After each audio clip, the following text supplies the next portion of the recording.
poin penting, tolong direnungi baik-baik ini ya. Setiap peluang amal saleh yang Bapak Ibu sia-siakan tidak akan pernah terulang lagi. Terus alasannya kira-kira kapan? Kan tidak mungkin gitu kan. Bahkan orang yang puasa itu sebenarnya lebih banyak dikasih rezeki. Biasanya kalau kita bertamu ke rumah orang atau ada acara, pas diundang makan, maaf saya lagi puasa. Kan nanti biasa dibungkusin itu banyak. Biasanya lebih banyak rezeki. Kenapa harus takut kehabisan makanan? Dan dari ayat ini, ulama mengatakan Idul Adha lebih afdal daripada Idul Fitri. Idul Fitri biasanya lebih ramai di Indonesia ya. Padahal sebenarnya kalau lebih afdalnya adalah Idul Adha-nya.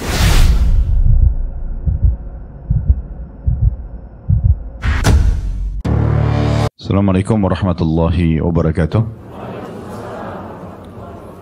Alhamdulillah, lisan kita selalu memuji Sang Pencipta Allah. Sebagai seorang muslim dan muslimah, kita sangat yakin tidak ada pencipta, pemilik, penguasa, semua yang di langit, semua yang di bumi, semua yang di kedalaman lautan, terjangkau atau tidak terjangkau oleh mata kita kecuali Allah. Dan selalu kalimat ini yang kita pegangi, la ilaha illallah, la ma'buda bihaqqin illallah, tidak ada Tuhan yang berhak disembah kecuali Allah. Kita hidup di atasnya, dan kita juga melalui roda kehidupan di muka bumi ini dengan peraturan-peraturan dari Sang Pencipta Allah.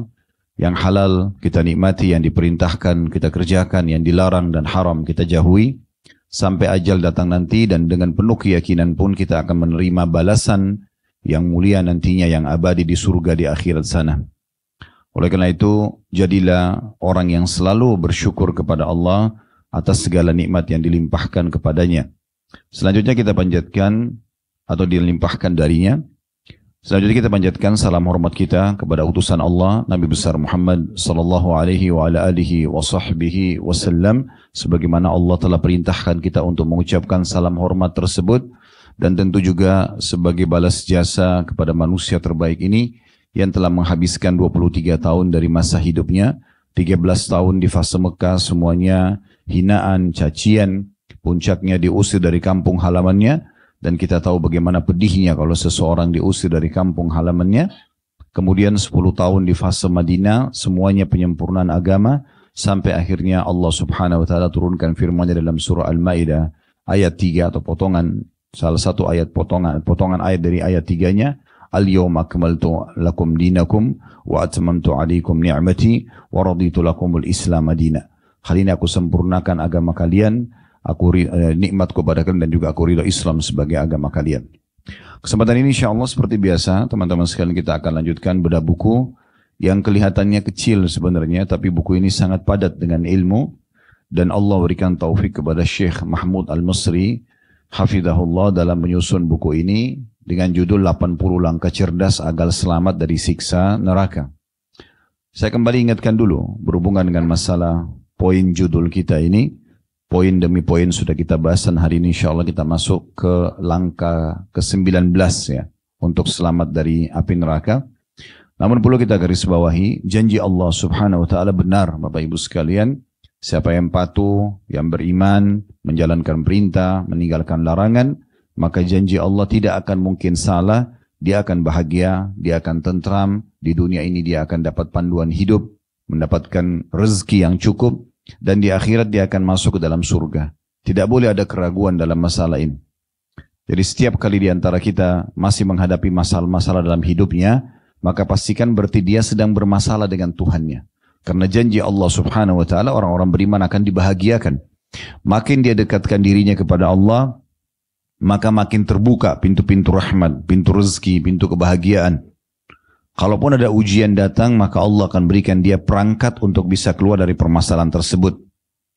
Begitu juga orang-orang yang membangkang, yang melanggar, terus saja melakukan dosa-dosa, maka dipastikan orang-orang ini akan sengsara, hidupnya akan penuh dengan sumpek, sedih, gangguan orang, permasalahan-permasalahan yang tidak selesai, agar dia kembali kepada Tuhannya. Dan puncaknya nanti, di akhirat dia akan masuk ke dalam api neraka. Oleh karena itu tema kita memang berhubungan dengan masalah bagaimana menyelamatkan diri dari api neraka ini. Supaya jangan nanti menyesal pada saat masuk di sana. Karena di dunia ini kalau ada orang melakukan pelanggaran, misalnya orang mencuri, kemudian ketangkap misalnya. lalu digebukin oleh massa. Kalau orang itu sudah meninggal dunia, maka tidak ada lagi yang gebukin. Karena orang pikir orang sudah mati, nggak rasa sakit lagi. Tapi di neraka itu tidak ada kematian. Orang akan disiksa selama 24 jam non-stop. Kalau mereka disiksa dalam kondisi terbakar kulitnya, terbakar otot-ototnya, urat sarafnya, dia teriak histeri, tidak ada bantuan. Tidak ada bantuan, tidak ada kasih sayang. Tidak ada lagi negosiasi di sana. Tidak ada sama sekali. Mereka pun kalau berbicara sama malaikat-malaikat penjaga neraka, Allah sebutkan dalam surah Tahrim, surah nomor 66 ayat 6, kalau penjaga neraka itu semuanya keras, kasar. Ya, mereka tidak pernah menerima negosiasi. Bahkan dalam sebuah riwayat disebutkan, ahli neraka akan memanggil para penjaga neraka, meminta agar Allah, mereka mohon agar para penjaga neraka ini memohon kepada Allah meringankan siksa. Tapi malah dibalas dengan kata-kata yang kasar. Ya, bantahan-bantahan yang keras. Begitu juga pada saat mereka memohon kepada Allah, Allah pun mengatakan ikhsa'u fiha wa la tukallimun. Kekallah dan hinalah kalian di dalamnya dan jangan pernah kalian berbicara denganku. Sampai kata Nabi SAW, ahli neraka pada saat Allah sudah jawab seperti itu, padahal sifat Allah Ar-Rahmanur Rahim. Allah Maha Pengasih, Maha Penyayang. Tapi ini berlaku bagi orang-orang yang mau mengikuti perintahnya. Ini juga berlaku bagi orang-orang kafir kalau belum meninggal dunia. Tapi kalau sudah masuk ke dalam neraka, ini sudah tidak berlaku lagi. Allah Subhanahu wa Ta'ala murkah pada mereka dan mengatakan tinggal di dalamnya dalam kondisi hina. Dan jangan pernah kalian berbicara denganku. Kata Nabi SAW dalam sebuah hadis, maka ahli neraka pada saat itu ya mengeluarkan air mata, di tempat air mata darah, karena sudah habis air mata mereka. Jadi saking luar biasa. Mereka dibakar, mereka rasakan semua sakitnya, dan setelah mereka hangus pun, itu tidak mati. Mereka rasakan sakitnya dan Allah utuhkan kembali semuanya dalam proses pengutuhan otot-otot yang terbakar, urat-urat saraf dan kulitnya, itu mereka juga kembali merasakan sakit. Jadi dalam kondisi penyiksaannya sakit, penyempurnaannya kembali fisiknya sakit, begitu terus disiksa dan tidak ada ya selesainya. Terutama kalau orang meninggal naudzubillah dalam keadaan kafir, musyrik, ya munafik, maka ini sudah abadi selama di dalam situ.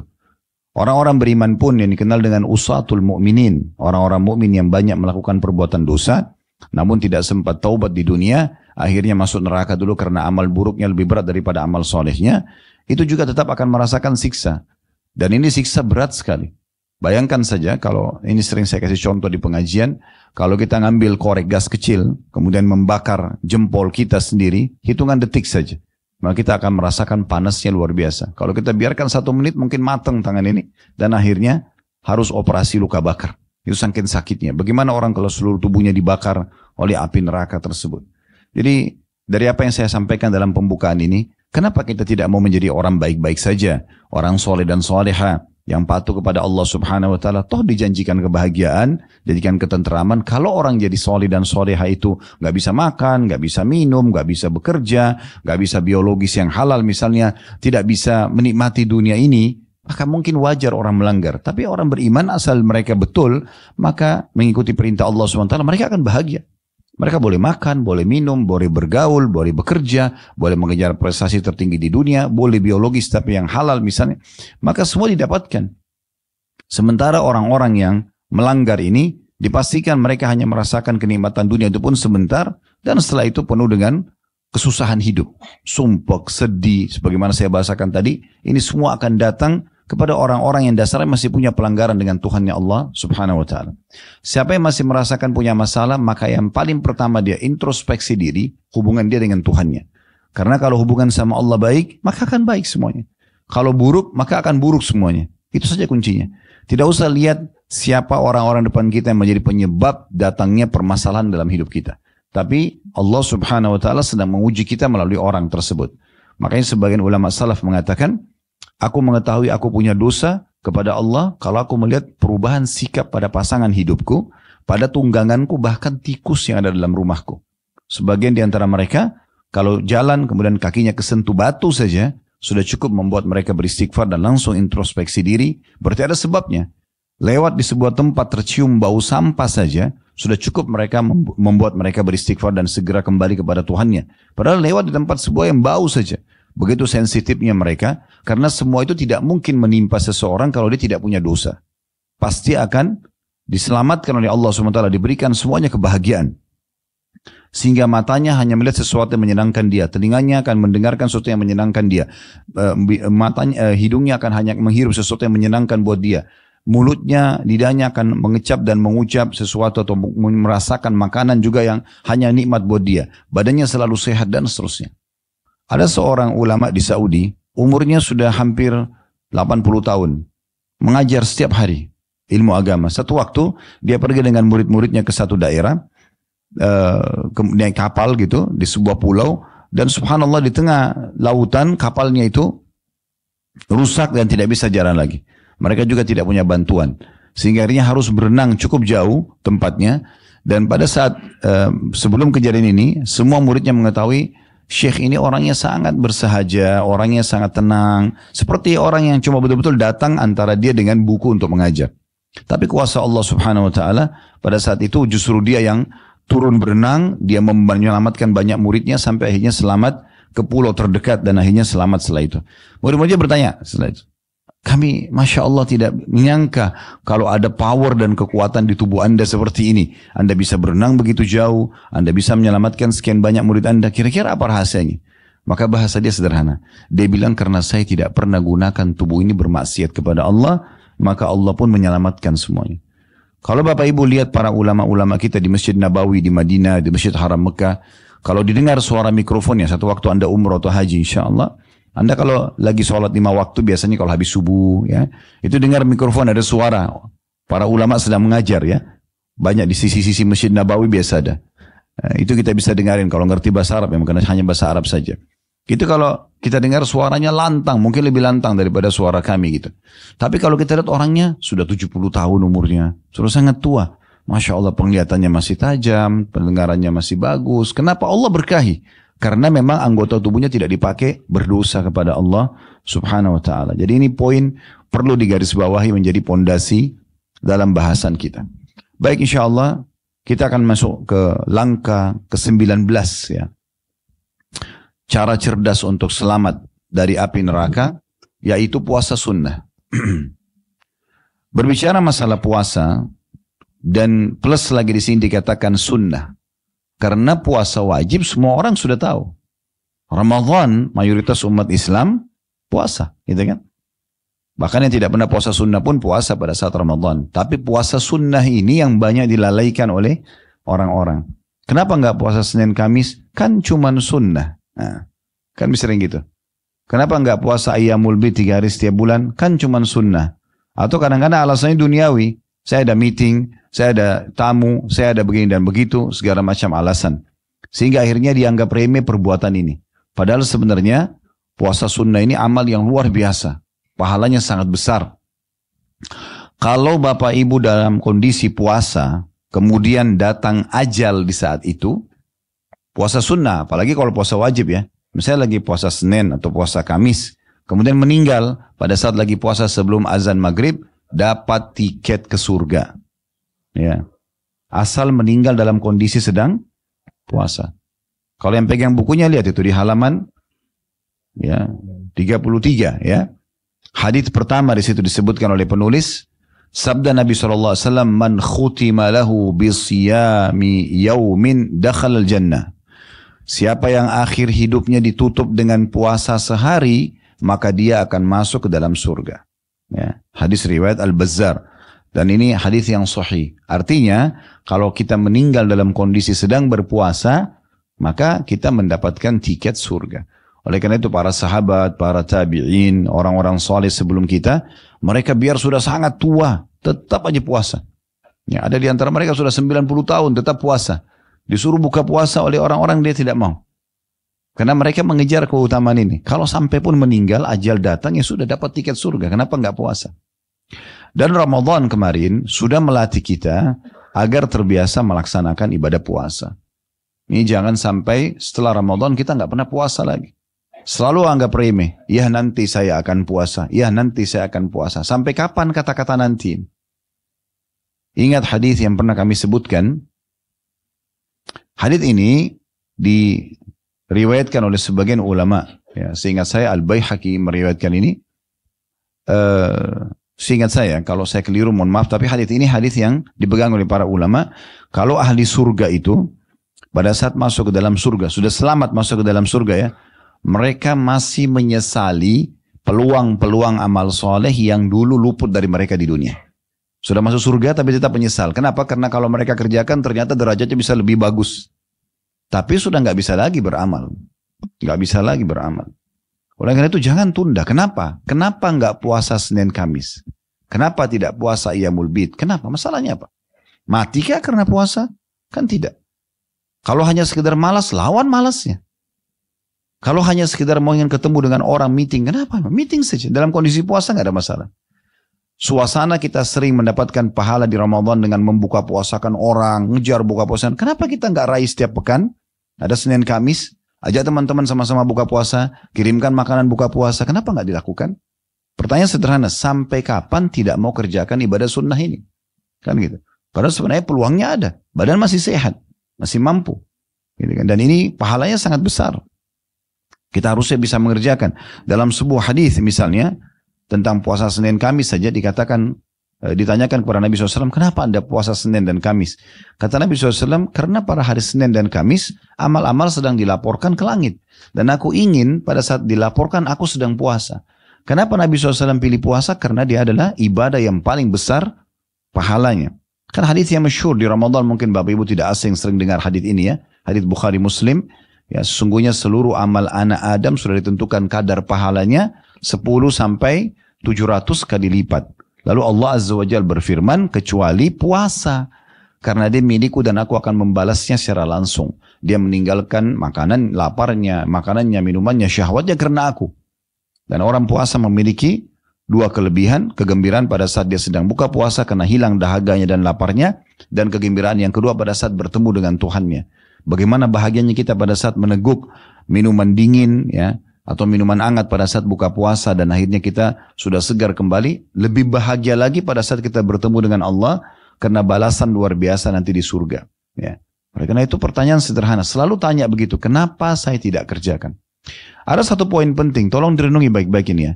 Setiap peluang amal saleh yang Bapak Ibu sia-siakan tidak akan pernah terulang lagi.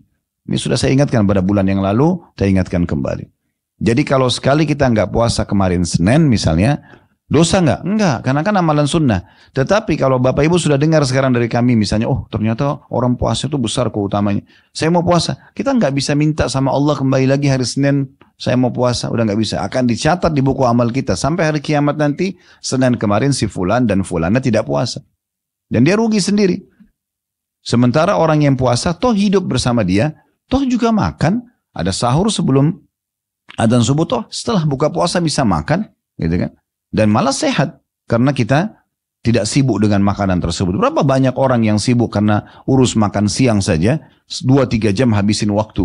Keluar, cari makanan, hanya habisin waktu untuk makan dan obrolan kosong. Padahal sebenarnya, waktu itu bernilai di sisi Allah Subhanahu Wa Taala. Allah kasih kita untuk isi beribadah kepada Allah Subhanahu Wa Taala. Boleh, bukan tidak boleh makan. Tapi kalau buang-buang waktu terlalu banyak untuk apa? Gitu. Ya. Maka ini juga penting untuk digarisbawahi. Seorang sahabat bernama Abdullah di perang Badar, pada saat Nabi SAW mengatakan, demi zat yang jiwaku dalam genggaman Muslim, demi Allah tidak ada seseorang pun di antara kalian yang hadir di sini, maksudnya di perang Badar ini, kecuali pasti akan masuk surga. Kalau dia terbunuh, dia akan masuk surga. Maka sahabat ini mengatakan, bakhin, indah sekali ya Rasulullah. Terus kata Nabi SAW, kenapa kau katakan bakhin? Dia bilang, coba anda ulangi ya Rasulullah. Kata Nabi SAW, tidak ada seorang pun di antara kalian yang meninggal, mati, terbunuh di medan perang ini, kecuali pasti masuk surga. Maka dia mengatakan, ya Rasulullah, apakah aku hanya menghadapi musuh-musuh orang non-muslim ini, terus aku terbunuh, aku masuk surga langsung? Kata Nabi SAW, iya. Maka orang ini pun berniat untuk mati. Ya, dari saat dia ingin masuk medan perang untuk berperang, di depannya sudah ada musuh. Lalu dia masih memegang 2 atau 3 butir kurma. Dia niat ingin menghabiskan 2 sampai 3 butir kurma itu. Namun pada saat dia lagi kunyah 1 dari 2 atau 3 butir itu, dia tiba-tiba berpikir, kalau saya tunggu menghabiskan makanan ini, maka masih lama waktunya untuk nunggu masuk ke surga. Dia pun membuang makanannya, kemudian dia masuk berperang di jalan Allah sampai terbunuh mati syahid. Artinya kita mau ambil pelajaran dari riwayat ini, jangan terlalu banyak buang-buang waktu pada, walaupun mubah, tapi jangan terlalu banyak menghabiskan waktu di sana. Maksimalkan dengan hal-hal yang nanti membuat kita bahagia di akhirat, karena bermakna. Amalan sunnah ataupun amalan yang wajib. Ya. Kemudian dalam hadis selanjutnya dijelaskan bahwasanya selain mendapatkan tiket surga, juga kita akan mendapatkan tiket selamat dari api neraka. Dengan 1 hari puasa saja di jalan Allah subhanahu wa ta'ala. Hadis yang selanjutnya adalah sabda Nabi SAW, "Man shama yawman fi sabilillahi zahzahallahu wajhahu 'anil nari bidzalika 70 kharifa." Siapa yang berpuasa sehari di jalan Allah, niscaya dengan sehari itu Allah akan menjauhkan wajahnya dari api neraka sejauh 70 tahun. 1 hari puasa jauh dari neraka 70 tahun. Bagaimana kalau dia rutin berpuasa terus? Maka pasti akan selamat dari api neraka. Ini sejalan dengan makna hadis yang sebelumnya tadi, akan mendapatkan tiket ke surga. Kalau selamat dari neraka pasti akan masuk ke dalam surga. Kalau masuk ke dalam surga berarti selamat dari api neraka. Ya. Dan itu tentu kalau mau lihat hadisnya, kalau hadis yang pertama tadi dapat tiket ke surga dari riwayat Al-Bazzar dan disahihkan oleh Syekh Albani, dan di hadis yang tentang selamat dari api neraka sejauh 70 tahun diriwayatkan Imam Ahmad dan Tirmidzi dan disahihkan juga oleh Syekh Albani dalam Sahihu Al-Jami'. Kemudian hadis yang serupa selanjutnya dalam sebuah riwayat yang lain Rasulullah SAW bersabda, "Man shama yawman fi sabilillahi ba'adallahu minhu jahannama masirata mi'ata amin."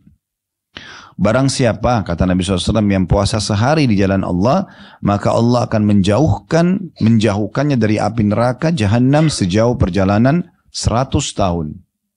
Dan ini hadis diriwayatkan oleh An-Nasai dan dihasankan oleh Syekh Albani. Ya. Jadi sampai sini dulu kita jelaskan lebih jauh tentang masalah puasa ini. Jadi sekali lagi saya tanyakan kepada Bapak Ibu sekalian, sampai kapan kita tidak mau puasa-puasa sunnah ini? Ya. Kalau Bapak Ibu ingin mencari uzur, maka akan ada 1000 uzur. Pasti akan ada 1000 alasan. Apalagi kalau syaitan yang bisikin. Ya. Apalagi kadang-kadang sugestinya negatif. Nanti lapar, nanti haus. Kalau ini terus alasannya kira-kira kapan? Kan tidak mungkin gitu kan. Bahkan orang yang puasa itu sebenarnya lebih banyak dikasih rezeki. Biasanya kalau kita bertamu ke rumah orang atau ada acara, pas diundang makan, maaf saya lagi puasa. Kan nanti biasa dibungkusin itu banyak. Biasanya lebih banyak rezeki. Kenapa harus takut kehabisan makanan? Orang lebih hormatin gitu.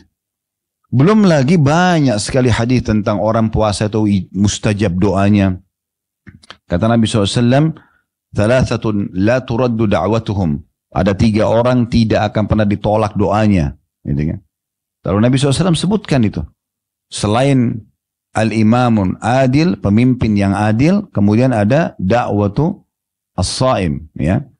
Hatta yuftir, orang yang puasa sampai dia buka puasa. Dari mulai sahur, mulai menahan puasa, ya, menahan makan dan minum dari azan subuh sampai menjelang buka puasa, itu waktu mustajab, panjang sekali. Waktu kita bisa memanjatkan hajat apa saja, itu tidak ditolak sama Allah. Kemudian ya, yang ketiga adalah da'watul mazlum, orang-orang yang terzalimi. Tapi orang yang puasa ini luar biasa, mustajab doa. Kalau seandainya kita punya hajat Bapak Ibu sekalian, misal kita butuh dengan 1 orang pemimpin wilayah, anggaplah kalau di Jakarta misalnya selatan, wali kota misalnya. Ada urusan surat tanah kita ingin dibantu misalnya, atau ada urusan apalah yang kita ingin selesaikan dan butuh beliau. Kemudian dia memberikan syarat, boleh ya datang ke saya jam sekian sampai jam sekian. Saya yakin Bapak Ibu tidak akan luputkan waktu itu kan. Kita akan betul-betul perhatikan jamnya, misalnya jam 8 hanya sampai setengah 9 pagi. Maka kita akan atur jam supaya tiba sebelum itu, karena kita tahu ada urusan kita akan diselesaikan. Dan itu sangat terbatas. Itu pun hanya janji manusia. Bisa ditepati, bisa enggak. Bagaimana dengan orang yang dijanjikan diijabah doanya, pasti dikasih, minta saja. Tinggal minta. Mulai dari azan subuh sampai azan maghrib. Panjang sekali. Ya, waktu. Itu maksudnya diijabah doanya. Tidak ada perantaranya, tidak ada sekretaris. Allah langsung kita tinggal hadap kiblat, memuji Allah, salawat kepada Nabi SAW, sampaikan hajat kita. Dan bagi orang-orang yang mengatakan, tapi kan doa saya ada yang belum diijabah Ustaz. Kita harus adil Bapak Ibu sekalian. Berapa banyak doa yang belum diterima, atau belum kita lihat jawabannya, dan berapa banyak yang sudah diterima. Lalu lebih banyak yang sudah diterima. Bahkan ada yang tidak kita minta doa secara khusus. Contoh misalnya, Bapak Ibu tiap hari lapar nggak? Apa yang biasa kita ucapkan? Lapar. Habis itu tiba-tiba ide kita muncul, ingin makan di restoran tertentu atau makan makanan tertentu. Lalu kemudian lapar kita hilang. Hampir setiap hari hanya kita katakan lapar ya, terus dapat makanan. Itu juga termasuk diijabah doanya. Bukankah tiap hari kita haus? Tiap hari kita capek? Tiap hari kita butuh oksigen? Tiap hari mata kita butuh cahaya? Dan segala macam hal, berapa banyak nikmat. Kadang-kadang manusia ini kufur kepada Allah, kufur nikmat maksudnya. Bagaimana dia memungkiri tentang nikmat Allah sementara kena ada satu permintaan dia belum Allah kasih. Itu pun dengan hikmah Allah subhanahu wa ta'ala, dengan hikmah Allah subhanahu wa ta'ala kata para ulama, kalau seorang hamba mohon kepada Allah, Allah itu lebih penyayang kepada hamba tersebut dari ibunya kepada anaknya. Artinya, kalau Allah tahu ini akan jadi musibah buat orang itu, tidak akan dikasih sama Allah. Memang Allah tidak kasih ke dia. Maka karena Allah lebih tahu kalau dikasih ini orang akan jadi masalah. Tapi tetap ada pahala dari doa yang dia panjatkan. Dari doa yang dia panjatkan. Nah, gitu. Jadi tidak perlu kita sangka buruk dengan Allah subhanahu wa ta'ala. Ini salah satu yang didapatkan kalau orang sedang puasa juga. Makanya Abu Darda radhiyallahu anhu mengatakan, kalau bukan ya karena menahan dahaganya puasa, aku tidak berharap hidup sesaat pun di muka bumi ini. Karena mereka sangat menikmatinya. Jadi orang-orang soleh yang sudah memahami tentang keberadaan Allah SWT, betul-betul tauhidnya kepada Allah itu sangat bagus dan sudah sangat murni. Dia yakin Allah SWT itu ada, dia hanya bergantung kepada Allah, dia menikmati mengerjakan perintah, meninggalkan larangan. Maka orang seperti ini malah merasa tidak nyaman kalau dia ketinggalan satu jenis ibadah misalnya ya. Oleh karena itu jangan luput. Nah, kalau orang masih lemah imannya seringkali lewat apapun, maka biasa saja. Sholat 5 waktu lewat biasa saja, zikirnya lewat biasa saja, waktu-waktu mustajab doa lewat biasa saja, masa puasa, kesempatan baca Quran, semuanya lewat biasa saja bagi mereka. Ini sayang sekali, dia akan menyesali nanti. Ya, beruntunglah orang yang Allah ilhamkan dalam hatinya selalu ingin mengerjakan amal soleh. Seperti Bapak Ibu tadi ingin hadir dalam majelis ini, ingin tadi mengerjakan sholat duhur berjamaah, mungkin tadi subuh juga begitu, mungkin tadi pagi zikir pagi. Semua itu adalah taufik dari Allah subhanahu wa ta'ala. Baik, selanjutnya 2 buah hadis yang diangkat oleh penulis. Ini mungkin akan lebih kita fokus membahasnya tentang masalah hadis puasa hari Arafah. Ya. Dan hari ini kita berada di tanggal 17 Zulqa'dah. Ya. 13 hari dari sekarang kita akan masuk 1 Zulhijjah. Saya minta dengan sangat ini Bapak Ibu sekalian, dilingkarin baik-baik tanggal 1 Zulhijjah itu. Itu hari emas. Kalau ada hari-hari yang mengalahkan Ramadan, maka 13 hari dari sekarang.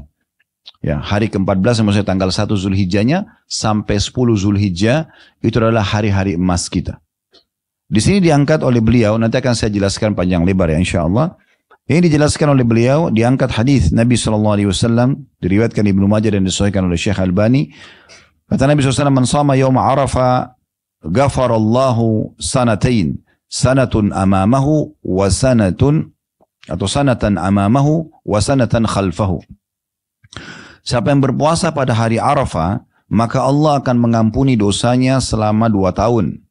Setahun sesudahnya dan setahun sesudahnya. Ya. Hari Arafah ini jatuhnya tanggal 9 Zulhijjah. Saya ulangi, kita sekarang berada di tanggal 17 Zulqa'dah. 13 hari lagi kita akan akhiri bulan Zulqa'dah ini. Bulan Zulqa'dah ini bulan 11 dari bulan-bulan Hijriyah ya.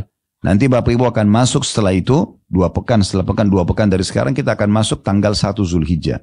Nah, tanggal 9-nya itu dianjurkan berpuasa. Hari Arafah bagi yang sedang tidak haji. Bagi yang sedang tidak haji ya. Dan puasanya itu, kalau Bapak Ibu puasa 1 hari itu, bagi yang sedang tidak haji ya, kalau yang haji yang ada di Arafah tidak dianjurkan puasa. Karena memang mereka sudah mendapatkan keutamaan hari Arafahnya. Ya, ini karena mengejar keutamaan hari Arafahnya. Maka dianjurkan puasa, dan puasa 1 hari ini membersihkan dosa 365 hari yang lalu dan 365 hari ke depan. Dosa yang sudah dikerjakan dimaafkan, dosa yang belum dikerjakan sudah dimaafkan. Cuma 1 hari puasa. Oleh karena itu lingkarin baik-baik ini. Kalau perlu beli selalu kalender, kalau taruh kalender di rumah, maka yang selalu yang ada hijriyahnya. Tapi alhamdulillah di handphone juga sekarang tinggal Bapak Ibu ketik di Google tanggal hijriyah hari ini, keluar langsung gitu kan. Dengan sangat mudah sebenarnya kita bisa dapatkan itu. Baik, puasa hari Arafah ini dianjurkan sekali bagi orang yang tidak hadir haji agar mereka juga tidak kehilangan keutamaan hari Arafah. Karena hari Arafah ini hari puncaknya haji. Hari puncaknya haji. Haji itu ada 6 hari dari tanggal 8 sampai tanggal 13. Ya. Tanggal 8-nya sunnah, tanggal 13-nya sunnah. Tanggal 8 hari tarwiyah, hari jemaah haji pakai ihram, kemudian mereka masuk ke Mina, mereka sholat duhur 2 rakaat di waktu duhur, asar di waktu asar 2 rakaat, maghrib di waktu maghrib 3, isya di waktu isya 2 rakaat. Jadi khusus sholat yang 4 rakaat di qasar pada saat itu, tapi di waktu masing-masing. Kemudian setelah itu nginap, dan tanggal 9-nya, selepas waktu duha, menjelang duhur, semua jemaah ke Arafah. Nah ini hari puncaknya dan wajibnya haji. Di mana Nabi SAW bersabda, Al-Hajju Arafah. Haji itu hadir di Arafah. Dan kata Nabi SAW, doa yang paling afdal adalah doa di Arafah. Dan kata Nabi SAW juga dalam hadis yang lain, tidak ada hari yang lebih banyak Allah menyelamatkan hambanya dari api neraka dibandingkan hari Arafah. Oleh karena itu orang yang sudah niat haji, kemudian la qadarullah, semoga Allah tidak tadikan, tapi kalau ada orang yang seperti itu, dia sakit, sebelum dia meninggal di rumah sakit, maka di hari Arafah dipakaikan baju ihram, walaupun pakai ambulan, dengan ambulannya dia wukuf di Arafah. Karena dengan hadir di Arafah itu berarti hadir haji. Itu dari mulai waktu duhur sampai terbenam matahari. Jemaah haji pada saat itu sholat duhur asar jamak takdim, qasran. Duhur asar dijamak, digabung, dikasar, dipangkas 2 rakaat, dan ditakdim, dimajukan di waktu duhur. Setelah itu mereka memperbanyak tentunya zikir kepada Allah, berdoa dan segala macam, sampai terbenam matahari. Nah nanti maghrib isya'nya itu dijamak takhir. Di malam lebaran itu tanggal 9. Ya. Jadi kita sholat maghrib dan isya, maghrib 3 rakaat, isya 2 rakaat, dijamak, digabung, tapi ditakhirkan, diterlambatkan di waktu isya. Lebih afdal dikerjakan di Muzdalifah, tapi karena kondisi di masa kita sekarang ini tidak memungkinkan sholat di Muzdalifah karena padatnya jalanan, biasanya jemaah haji pada sholat di Arafah, tapi tetap ditakhir di waktu isya. Kemudian mereka menuju ke Muzdalifah, mereka nginap, kemudian tanggal 10-nya hari Nahar atau hari Raya Idul Adha, di situ umat Islam yang pergi haji mereka jumrah, melontar. Ya. Jumrah Aqabah disilakan melontar. Aqabah itu seperti gundukan tanah agak tinggi di masa Nabi SAW dulu di situ tempat jumrah dan sampai sekarang masih ada. Biasa juga disilakan dengan jumrah kubra atau melempar yang besar. Ya. Jangan bilang melontar syaitan, tidak ada syaitan di situ ya. Itu cuman simbolik karena dulu Nabi Ibrahim AS waktu mimpi melihat akan menyembelih Nabi Ismail, dan mimpi semua Nabi adalah wahyu. Kalau kita kan ada mimpi baik dari Allah, ada yang dari syaitan, ada ru'ya sadiqah, ada hilm. Tapi kalau Nabi-Nabi itu wahyu. Maka mimpi Nabi Ibrahim AS waktu menyembelih Ismail itu wahyu dari Allah. Maka dia pun menuju ke tempat titik untuk menyembelih Nabi Ismail. Nah, pada saat menuju ke sana, iblis datang godain dia supaya jangan lakukan itu. Maka Nabi Ibrahim lemparin dengan batu-batu kecil, 7 kerikil. Sehingga akhirnya iblisnya pergi. Titik yang kedua datang lagi, yang ketiga dan lain. Jadi diperingatkan, diingatkan oleh Allah SWT kejadian tersebut dan dijadikan sebagai syariat dalam haji. Gitu. Jadi tidak ada syaitannya ya. Karena di sana itu jumrah, kadang-kadang kalau saya lihat ada yang lempar sendalnya, Bismillah Allahu Akbar, kira ada syaitan. Ada yang lempar batu besar, ada yang lempar kayu. Kerikil kecil saja. Bismillah Allah Akbar dan pelan-pelan, tidak usah teriak-teriak. Ya. Nah intinya pada saat itu orang jumrah, hari Raya Idul Adha, atau dia juga bisa mengerjakan perintah yang lain, yaitu tawaf ifadah, tawaf wajibnya haji dan juga sa'i, atau dia berkurban, haji. Kalau hajinya ibu dan bapak tamattu itu berarti umrah dulu baru haji. Umumnya jemaah haji kita pakai ini ya, dan ini haji yang paling afdal. Kita umrah dulu, tahallul semuanya, selesai umrah, kemudian kita menunggu tanggal 8 baru kita ihram untuk haji. Nah di situ menyembelih. Kalau 3 perbuatan ini sudah dikerjakan, kita sudah jumrah Aqabah, kita sudah tawaf ifadah dan juga sa'i, kemudian juga haji menyembelih hewan, maka berarti sudah boleh tahallul dan halal semuanya, termasuk hubungan suami istri. Tapi kalau seandainya yang dikerjakan baru jumrah, atau salah satunya lah, atau tawaf ifadah, atau haji, ya, maka berarti dia hanya boleh tahallul, semua boleh makan, pakai baju biasa, mungkin potong kuku dan segala macam, mandi pakai sampo dan sabun, tapi dia belum boleh interaksi biologi suami istri sampai dilengkapkan 3 hal ini. Kemudian setelah itu nginap di Mina. di hari Nahar, hari Idul Adha, kemudian sampai hari Tasyrik terakhir 11, 12, 13. Nah, cuma tanggal 11, 12, 13 itu jumrahnya 3. Kecil, sedang, besar. Sugra, wusta, dan kubra atau aqabah. Nah, kemudian pulang dan memperbanyak ibadah kepada Allah Subhanahu wa taala. Kalau Bapak Ibu di sini ada yang pergi haji dan travelnya masih bisa negosiasi untuk masuk tanggal 8 Zulhijjah dan keluar tanggal 13 Zulhijjah, lakukan itu. Ya. Karena banyak travel tidak masuk tanggal 8 karena dianggap sunnah, dan juga keluar sebelum tanggal 13, tanggal 12 sudah keluar karena dianggap sunnah. Ini sayang benar.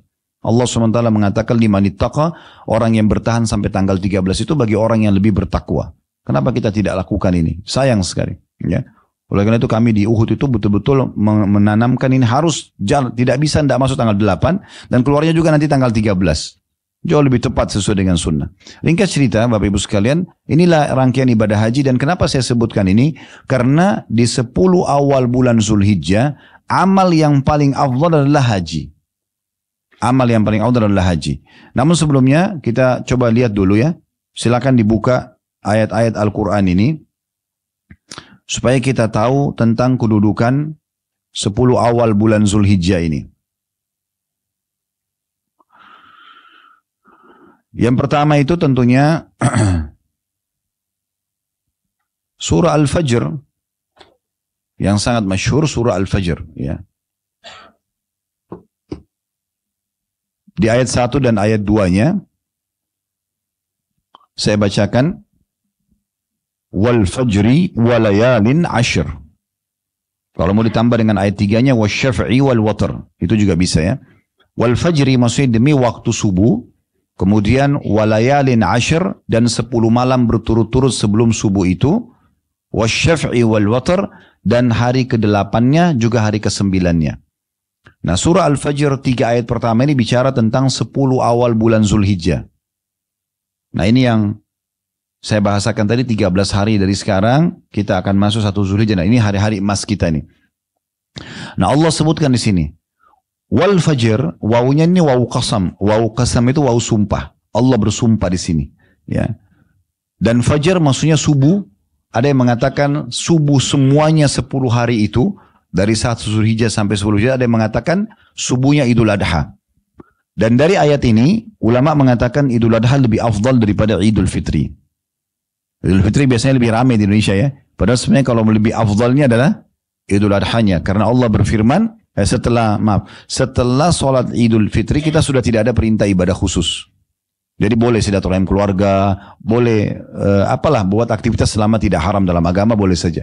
Tapi kalau selepas sholat Idul Adha, Allah bilang fasholli li rabbika wanhar. Sholatlah Idul Adha itu hai Muhammad, dan berkurbanlah setelahnya. Jadi setelah sholat Idul Adha ada ibadah kurban, berarti dia lebih afdal ya daripada Idul Fitri. Terlebih lagi dia juga masuk di 10 awal bulan Zulhijjah. Nanti kita jelaskan hadisnya ya. Kenapa 10 awal bulan ini lebih afdal daripada hari-hari yang lainnya. Kemudian Allah mengatakan walayalin ashr, dan 10 malam berturut-turut sebelum subuh itu. Ini sebagian ulama ada yang berpendapat begini. 10 awal bulan Zulhijjah lebih afdal daripada 10 terakhir Ramadan. Allah keluar berperang, meninggalkan pekerjaan, meninggalkan keluarga, gitu kan. Itu juga belum bisa menyamai makna hadisnya amalan yang dikerjakan di 10 awal bulan Zulhijjah walaupun sunnah. Misalnya orang bilang subhanallah itu di 10 awal bulan Zulhijjah. Apakah jihad juga belum bisa mengalahkan amal subhanallah 1 kali itu? Itu makna hadisnya. Selain waktu-waktu mustajab seperti antara azan dan iqamah, sepertiga malam, pokoknya sepanjang hari-hari 10 Zulhijjah itu semuanya penuhi dengan doa. Jadi begini ya Bapak Ibu sekalian, kadang-kadang kita ini jarang berdoa karena kita berpikir apa? Berdoa itu kalau kita punya hajat saja. Ini keliru, ini perbaikin baik-baik ini.